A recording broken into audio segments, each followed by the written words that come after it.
If you're new here, welcome to the Autoless YouTube channel. If you're already an Autoless family member, then what's swinging, gang? Today we starting back off where we left off last time, where we were having catastrophic interchiller problems, as you can see here.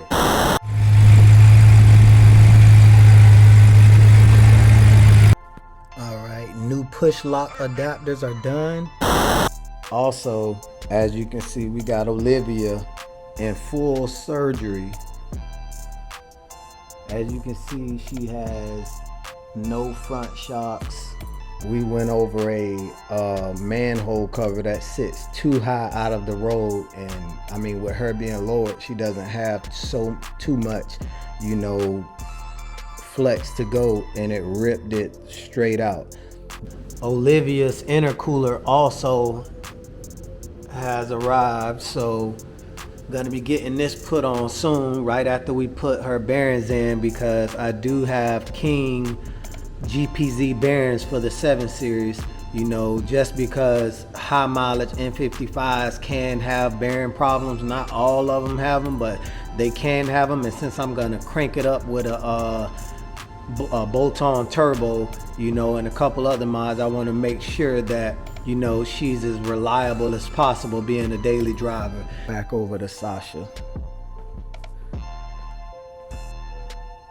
And as you can see, Sasha is no longer silicone directly to the tank.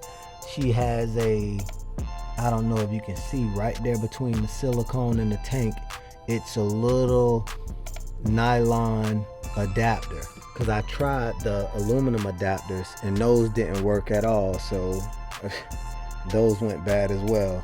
So I figured let's use what usually comes in this tank, which is nylon, and it's been working perfectly fine. You know, and I got a bunch of data on this interchiller system, which I'm going to be able to get more data as well, because I'm going to add a temperature probe into the exit of the chiller tank, so I can know exactly how cold the fluid is coming out, because I already have a temperature probe. Well, you can't really see it there.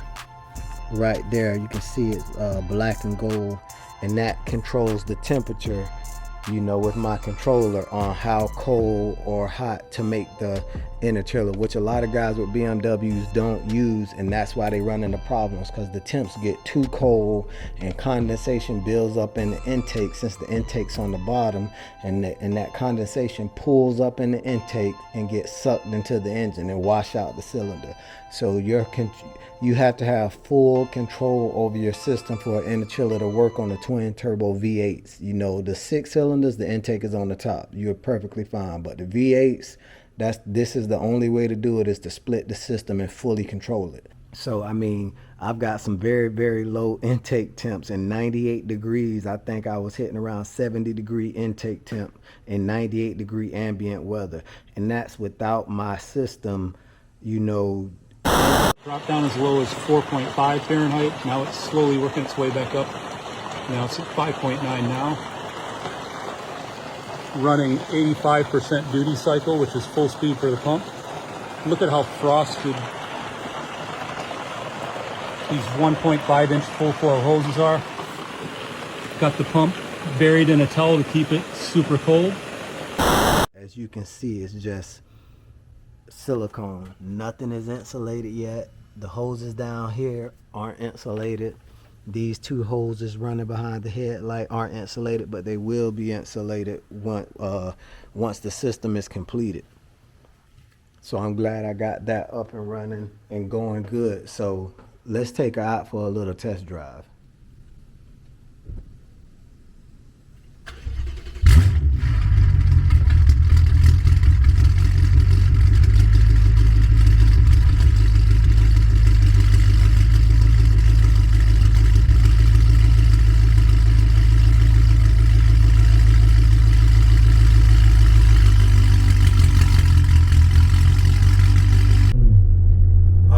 So this isn't the maiden voyage, well, the maiden voyage, but you guys understand what's going on. As you can see, I got my gauges all live right there. You know, currently I have my 3 positions interchiller switch in temperature control mode, so it's being controlled by a temperature probe and trying to reach the temp set by my controller. So I mean, it's what 87 degrees ambient, and at this current time, with, you know, I'm slowing down, no real air or charge blowing through the intercoolers. It's and keep this in mind, my intake temps are not my cooler, my chiller temps. They're totally different. So you'll see once I pull off how the temp dramatically drops, because the fluid is actually being used. So it's 104 now, and you see it dramatically dropping. It's all the way down to 96 already. And this is just in my standard mode. You know, my standard mode. I can get below ambient in my standard mode. You know, so this is just ride around mode. You know, this isn't my kill mode tune.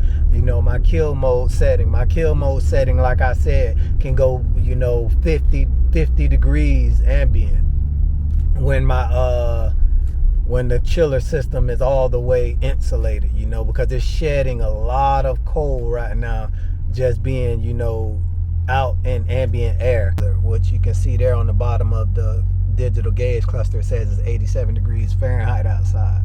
So I mean, that's damn good, you know.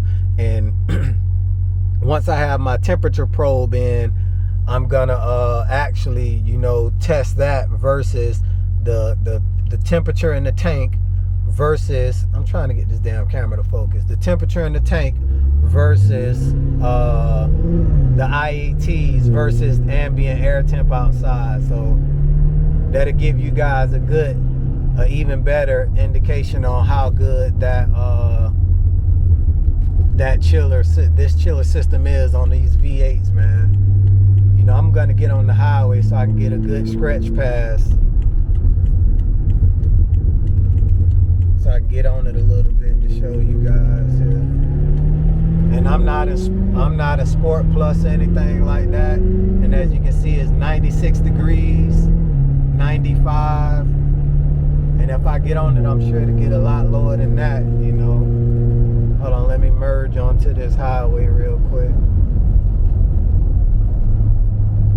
Yeah, people don't know how to drive in Florida, so pretty much on your own. So I'm gonna do a little pull here. Hold on. Now I'm in sport mode.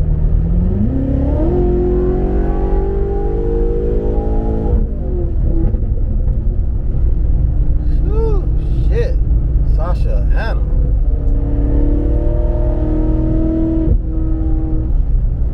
And as you can see, the intake temps right now with me in sport mode is only at 102, 103 on the highway. When anybody else, it'll be a lot around 150 or something like that.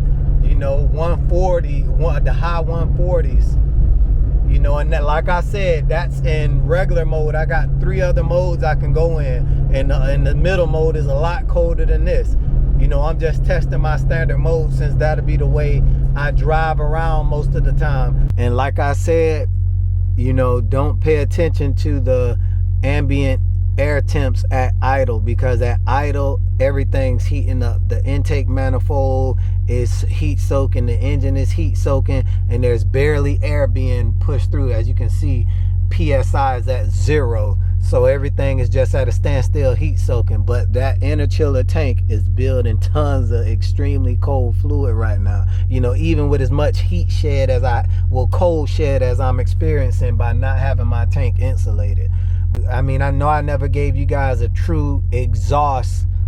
Well, let me flip this camera around. I know I never gave you guys a true, you know, exhaust clip of the way my new exhaust sounds, and it sounds incredible. So I'm gonna do a couple of flybys and revs and stuff too, and I will be releasing a video of the other 2 stages of exhaust I had before this one, so you can decide how radical you want your exhaust to sound on your S63, because I have everything from downpipe and muffler delete downpipe muffler delete and X pipe, all the way to full 3.5 inch exhaust, downpipes and full exhaust 3.5 inch. So I'll stay on the lookout for that video as well, because it's going to be crazy.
A few moments later.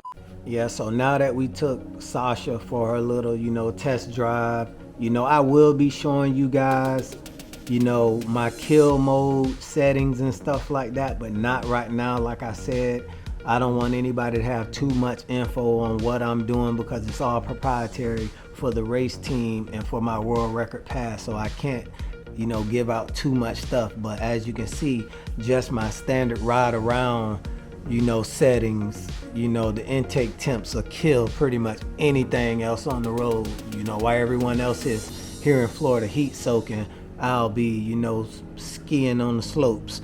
But yeah, I'm gonna get Olivia's shock assembly, loaded up back here so I can get it over to Boosted BIMMERS. Big shout out to Omar, Mr. Boosted Beamer himself, so we can get this stuff fixed. Because I can't look at that, the whole shock has dropped from the top pad. I can't ride around like that at all. Yeah, so we got a bunch more for Sasha and Olivia. Hopefully we got some new sponsorships coming up for Sasha for this engine build, because I'm gonna go ahead and sleeve the engine. I wasn't gonna sleeve the engine, but for the power numbers we're gonna reach, we might as well sleeve the engine. I don't want to take the engine out for a third time, so if I can afford to get the block O-ring, then I'll get the block O-ring while it's out as well. But if not, I'm not gonna do it. But like I said, I'm a regular guy, and these mods are beyond fathom. You can't even fathom how expensive doing a build to this magnitude is. So it takes time to save money and make sure you go to the right place and the right people to make sure things are done the first time the right way, the right time around. So and then it's a lot of guys who do a bunch of good work who don't do other things. Like you might got a guy who's great at building engines, but he doesn't O-ring or sleeve engines. Now you have to, put that work on another shop. So sometimes you have no way but to put multiple hands in a cookie jar, which I hate doing. So but I've done my research, and hopefully my due diligence will pay off. But we got a lot of more content coming up. Look out for that crazy exhaust clip video I got coming up, and also a bunch of performance mods for Sasha and Olivia. So like, share, and subscribe, and Autolust out.